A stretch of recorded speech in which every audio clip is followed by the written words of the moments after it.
नमस्कार प्यारे बच्चों, फिर से आपका स्वागत है आपके अपने YouTube चैनल साइंस माय सिलोद में। तो चलिए प्यारे बच्चों, हम शुरू करते हैं हमारा नेक्स्ट एपिसोड।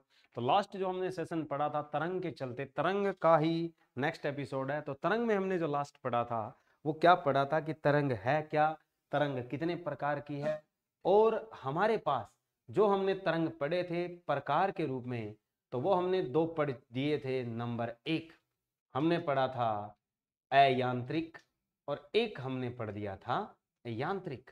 ये दोनों प्रकार हमने पढ़ दिए थे कि अयांत्रिक तरंगे यानी नॉन मैकेनिकल वेव, और एक यांत्रिक तरंगे जो आपकी मैकेनिकल वेव है।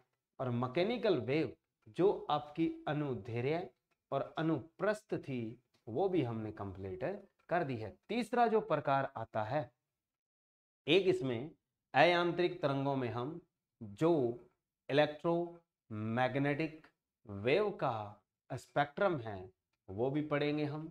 इलेक्ट्रोमैग्नेटिक वेव जो स्पेक्ट्रम है यानी वैद्युत चुंबकीय तरंग दैर्ध्यों के बारे में जो खोज दी थी वो मैक्सवेल ने, वो हम बता चुके, इसकी प्रॉपर्टी भी हमने बताई थी।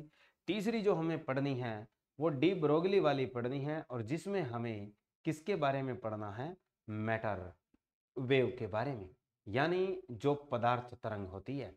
यानी पदार्थ तरंग के बारे में जो विश्लेषण दिया था वो किसने दिया था, ये पूछा जाता है। तो पदार्थ तरंग का विश्लेषण, पदार्थ तरंग के बारे में जो कंसेप्ट दिया है वो किसने दिया है हमें, वो दिया है डी ब्रोगली। तो डी जो ब्रोगली है इसने कंसेप्ट दिया था किसके बारे में, पदार्थ तरंग के बारे में। अब जो बात आती है हमारे पास कि जो इलेक्ट्रोमैग्नेटिक वेव स्पेक्ट्रम है इसमें प्रॉपर्टी क्या है और कितने हिस्से हैं, ये पढ़ना चाहते हैं हम। और ये बहुत खास टॉपिक है प्यारे बच्चों, जो कॉम्पिटिटिव एग्जाम में पूछा जाता है कोई भी क्राइटेरिया तरंग का, तो उसमें ये चीज बड़ी खास है। तो इलेक्ट्रोमैग्नेटिक वेव स्पेक्ट्रम में अगर बात करें तो हमारे पास नंबर एक शुरुआत कहाँ से होती है, कॉस्मिक रेज से, यानी कॉस्मिक किरणों से। कि जो कॉस्मिक रे होती है ये हमारी कॉस्मिक किरणें हैं, और कॉस्मिक किरणों की खोज किसने की थी वो भी बताएंगे हम। दूसरा, इसके बाद जो किरणें आती हैं नंबर दो पे, वो कौन से आती है, गामा, गामा रे, यानी जिन्हें हम गामा किरणें कहते हैं, और जिनके लिए सिंबल आप लोगों को पता है क्या लगाया जाता है, ये गामा ही लगाया जाता है। और ये सिंबल और जो नाम है वो किसकी देन है, रदरफोर्ड की है। गम करना बेकार है रद्दी में, ये भी समझाएंगे ट्रिक से। तीसरा जो केस आता है वो आता है हमारे पास एक्स किरणें, यानी एक्स जो किरणें हैं जिन्हें हम एक्स रे कहते हैं। एक्स किरणें हमारे पास क्या आती है, एक्स रे। उसके बाद हमारे पास नंबर चार आती है अल्ट्रा वायलेट रे, यानी पराबैंगनी विकिरणें। कि हमारे पास नंबर चार पर कौन सी आती है, पराबैंगनी विकिरणें, अल्ट्रा वायलेट रे। तो ये भी बहुत खास है प्यारे बच्चों, जिन्हें हम यूवी कहते हैं। उसके बाद नंबर पाँच जो हमारे पास केस आता है वो हमारा आता है कि हम हैं, कि पहले यू और वी, तुम और हम थे, अब क्या अकेले हम जो हैं वो कौन से पटल में हैं, वो हैं हम दृश्य पटल में।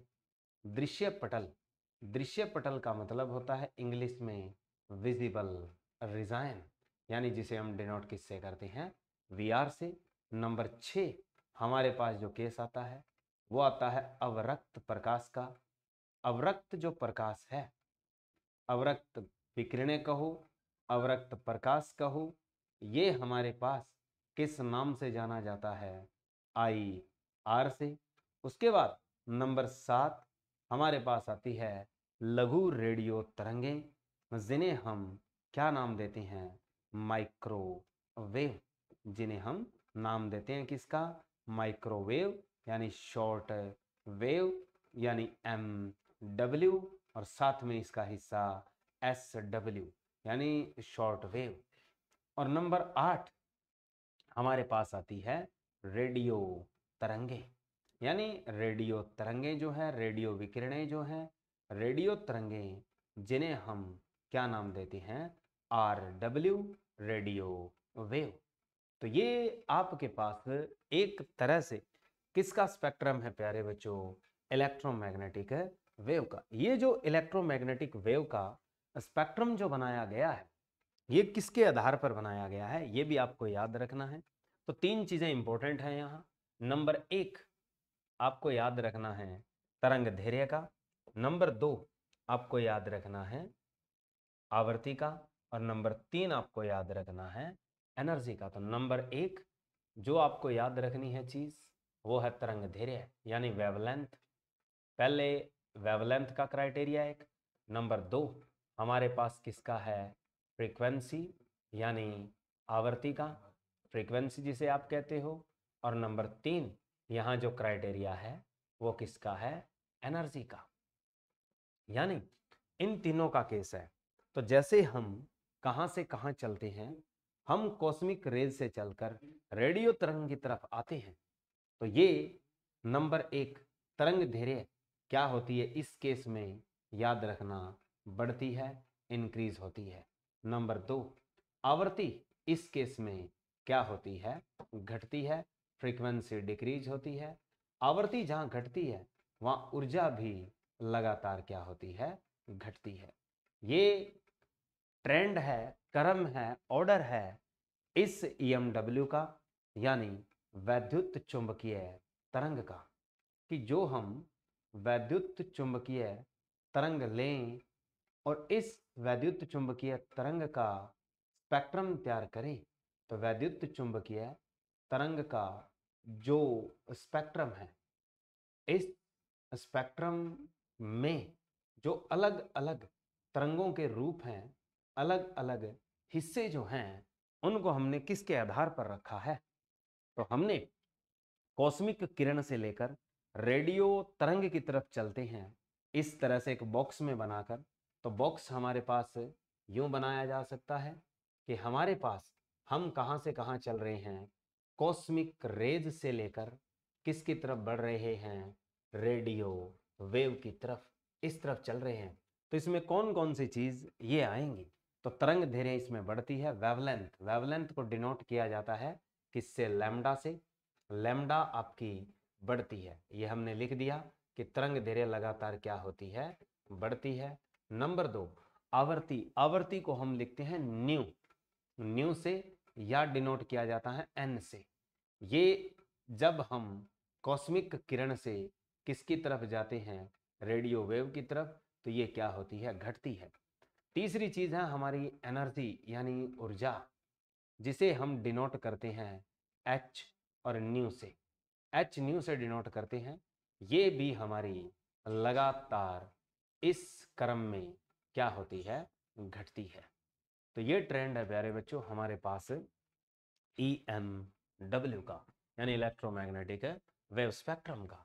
अब जो कॉस्मिक किरण है, कॉस्मिक किरण की खोज की बात करें, तो काश विक्ट्री हो जाए और हम हंसें कि काश कोई हंसता है तो कब हंसता है, जब उसे विजय प्राप्त हो, विक्ट्री प्राप्त हो।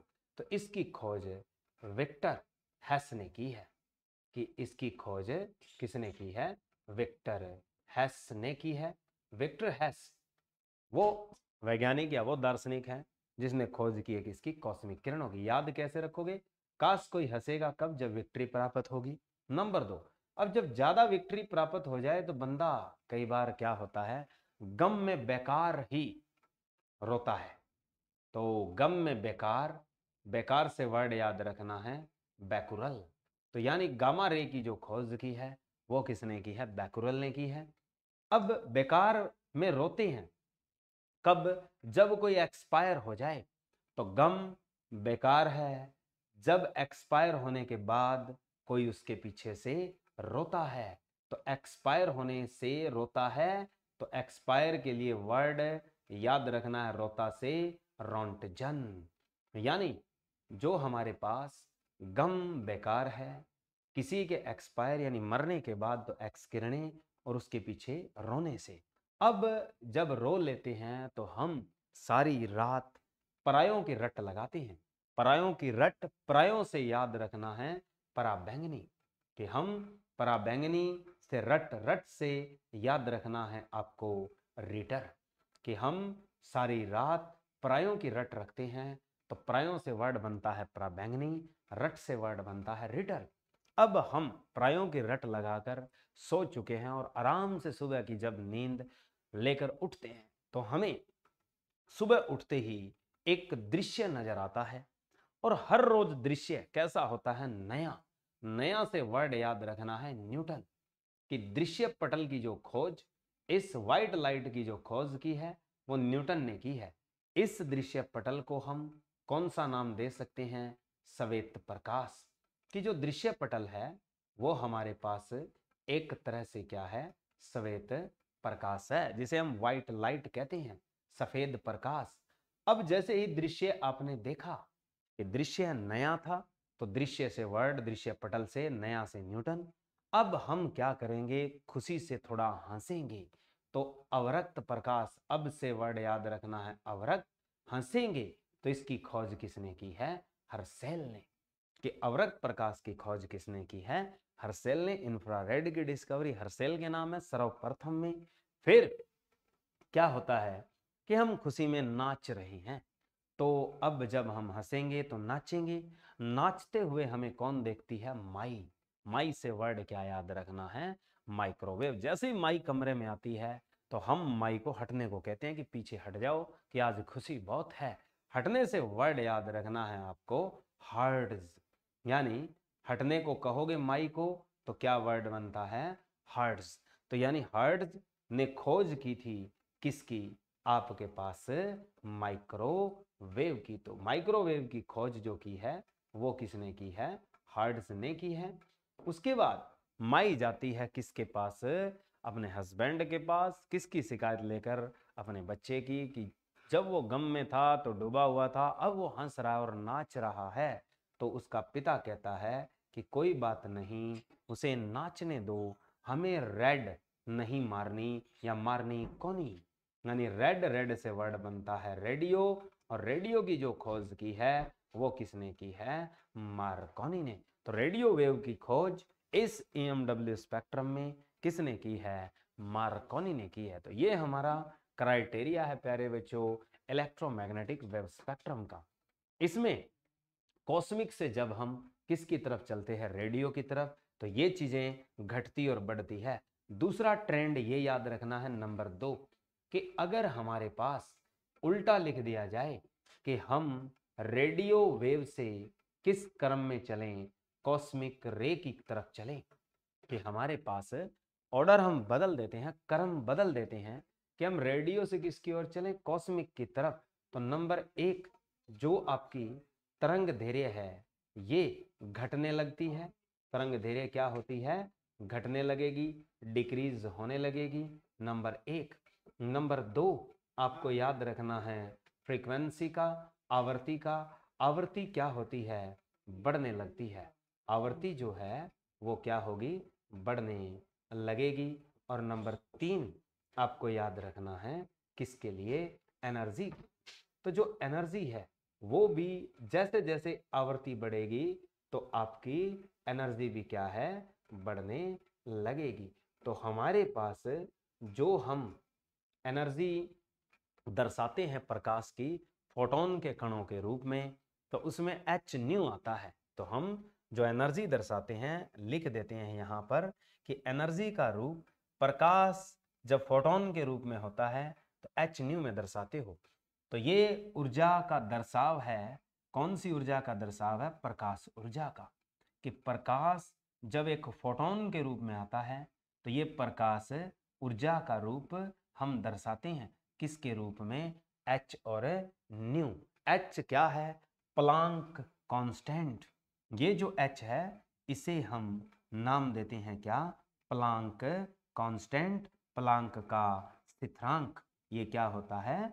प्लांक का स्थिरांक होता है, जिसकी वैल्यू आपके पास 6.626 10⁻⁻34 जूल सेकेंड। तो इसकी इकाई भी याद रखें आप। इसकी जो इकाई होती है, इकाई क्या होती है? जूल सेकंड होती है।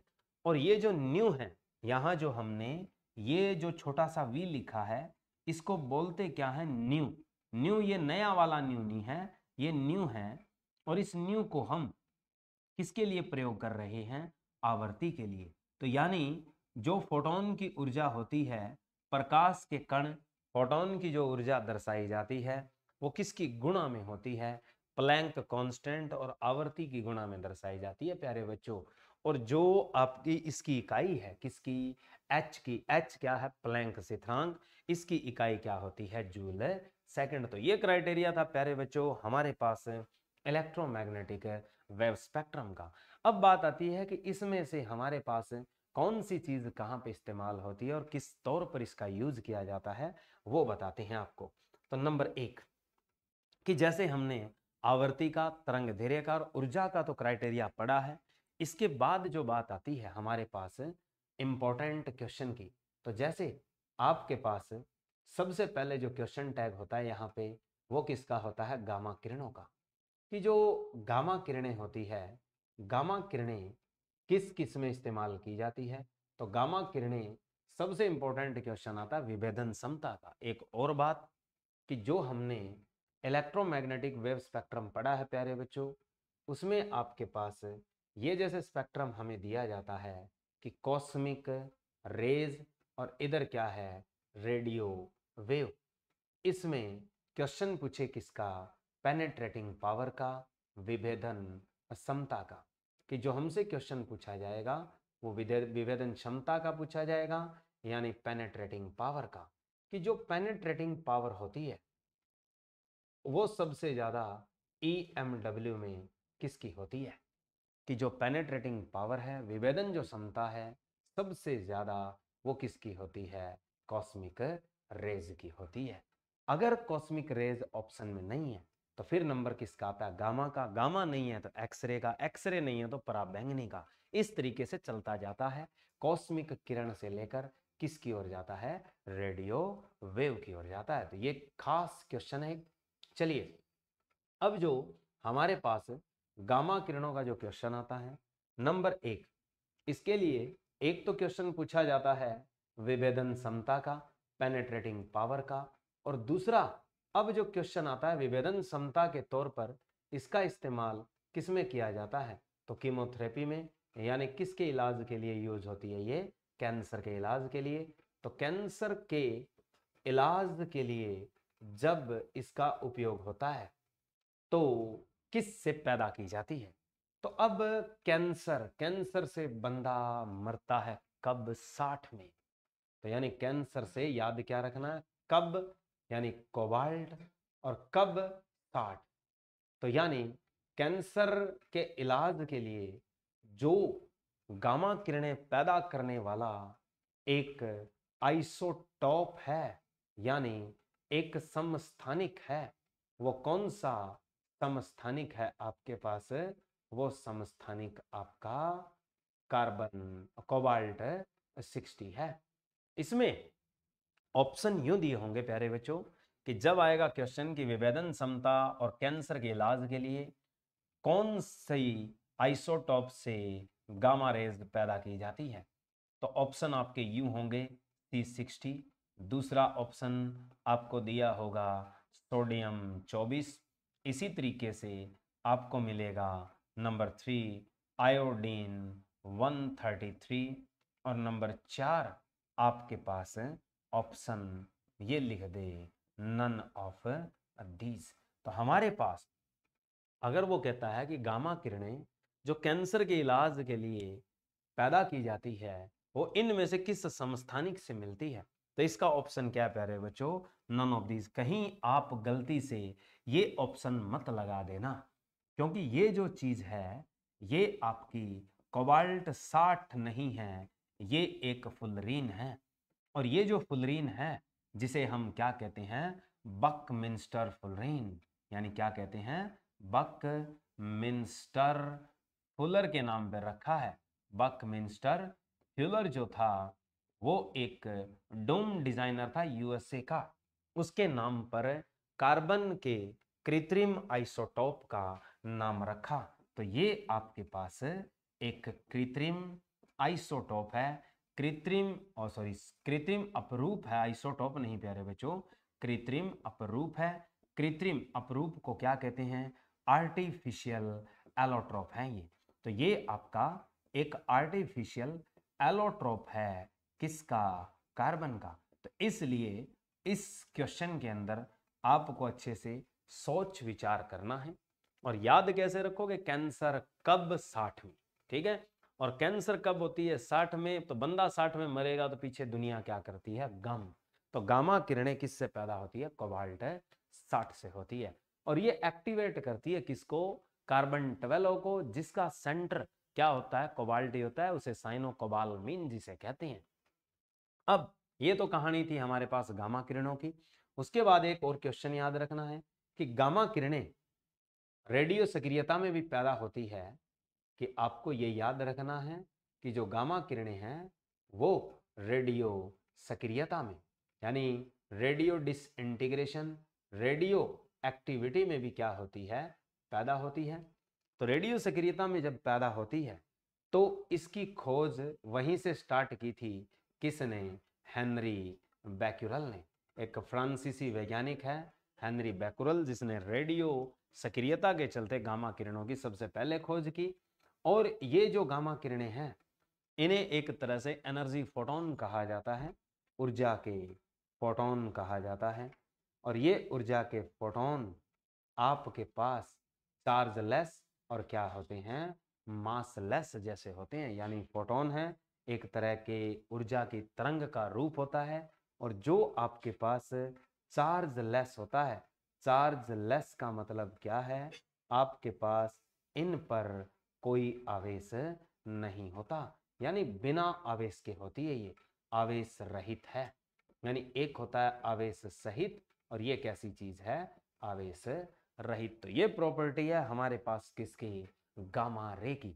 तो अब इसके बाद आती है हमारे पास एक्स रे, कि एक्स जो रे है ये डिस्कवर्ड किसके द्वारा हुई है? रोंटेजन के द्वारा। एक्स रे का इस्तेमाल कहाँ कहाँ किया जाता है?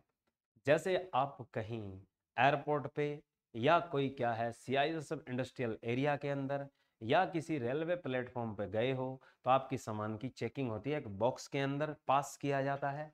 तो वो ट्रैकिंग किसकी? आपकी एक्सरे की।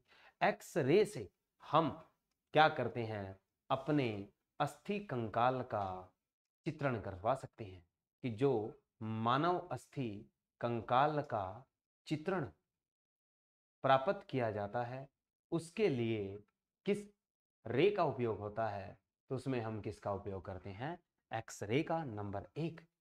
दूसरा नंबर, कि जो एक्स रे है इसको और कहीं से भी तो पैदा किया जा सकता है, कि जब तीव्र गति से इलेक्ट्रॉन या प्रोटॉन या आवेशित कण की तीव्र गति से, तीव्र गति का मतलब है प्रकाश के वेग के समान, यानी 3 गुणा 10 की पावर 8 मीटर प्रति सेकंड की चाल से कण, यानी आवेशित कण आकर टकराता है। यानी हमारे पास 3 गुणा 10 की पावर 8 की चाल से कोई भी आवेशित कण, जिसमें आप लिख सकते हो इलेक्ट्रॉन या आपके पास प्रोटॉन, किससे टकराते हैं? किसी भी ठोस धातु सतह से। तो कौन सी किरणें पैदा होती है? एक्स रे पैदा होती है। तो ये क्राइटेरिया था प्यारे बच्चों कुछ इंपॉर्टेंट पार्ट का जो इलेक्ट्रोमैग्नेटिक वेव स्पेक्ट्रम में था। तो नेक्स्ट हम क्या है इससे आगे प्रोसीड करेंगे। तो आज के लिए प्यारे बच्चों इतना ही। जय हिंद, जय भारत।